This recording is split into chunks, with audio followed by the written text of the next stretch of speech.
Spotify's CEO got carried away. The latest from Podnews.net with critically acclaimed, highly addictive CBC podcasts. In hindsight, I probably got a little carried away and overinvested relative to the uncertainty we saw shaping up in the market. So we are shifting to focus on tightening our spend and becoming more efficient. Spotify released the company's Q4 22 financial update. Daniel Ek there in an earnings call reading a pre-prepared statement. We carry a longer quote from Ek about podcasting in our extra podcast, Podnews Extra, which you'll find wherever you found this one. Podcast ad revenue wasn't split out, but was up in the mid-30% range year on year.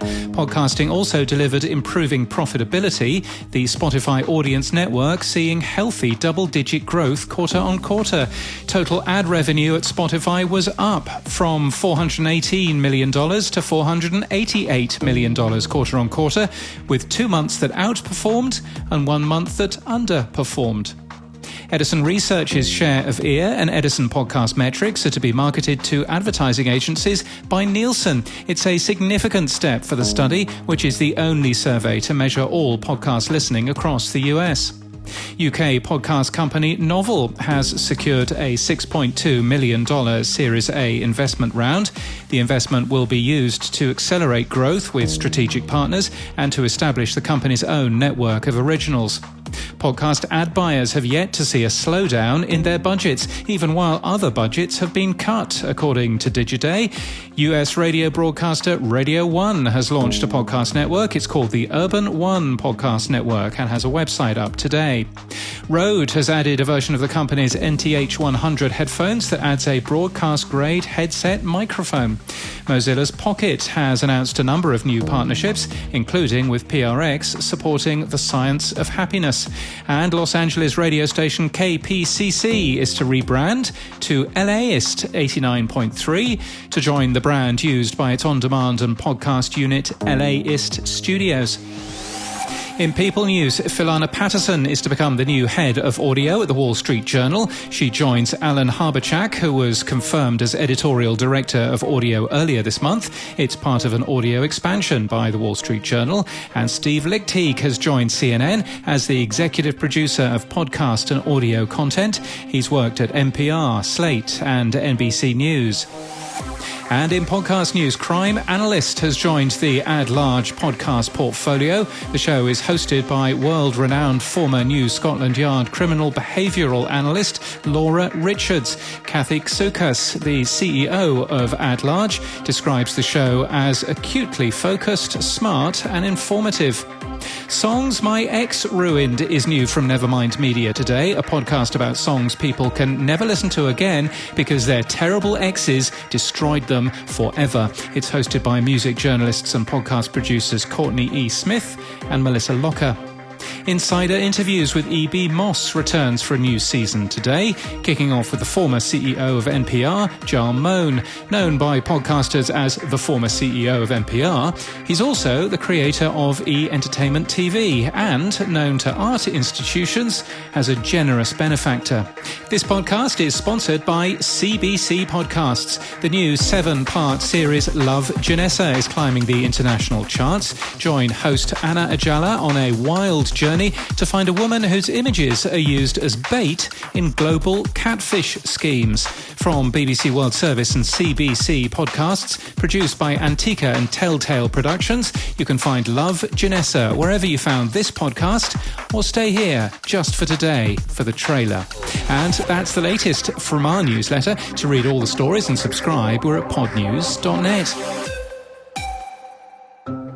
So you meet a woman online. You fall for her. Hard. I love it. I just love it. But it turns out, thousands of other people are in love with her too. Or at least they think they are. Every single conversation started off with, "How are you, my darling? Have you cleaned your teeth today? Have you had a shower yet? Are you warm enough?" Her picture is the bait used in criminal schemes around the world. But she's also a real person. Janessa Brazil.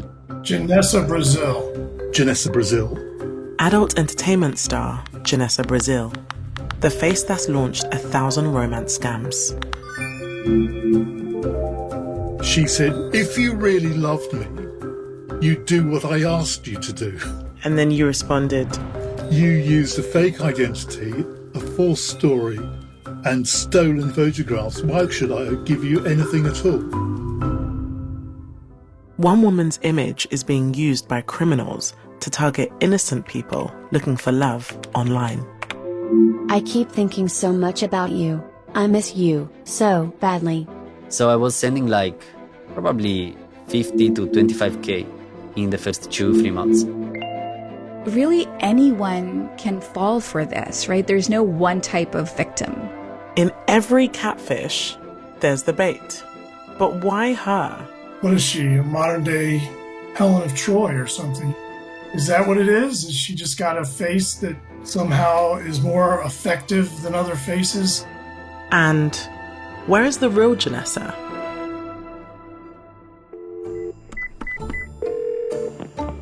So yeah, my name is Hannah and I'm a journalist. Do you know Janessa Brazil? My name is Hannah Ajala. Join me for Love Janessa, my wild quest to find her, the unwitting human face of a digital con.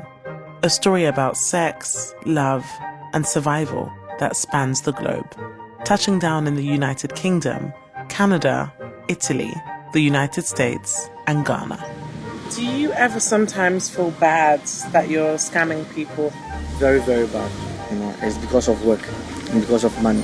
So I also always feel bad for that. An 8-part true crime series from CBC Podcasts and the BBC World Service. You win their hearts, you win their wallets, and the rest is history. Love, Janessa, starting January 23rd. New episodes drop weekly on CBC Listen, BBC Sounds, or wherever you get your podcasts.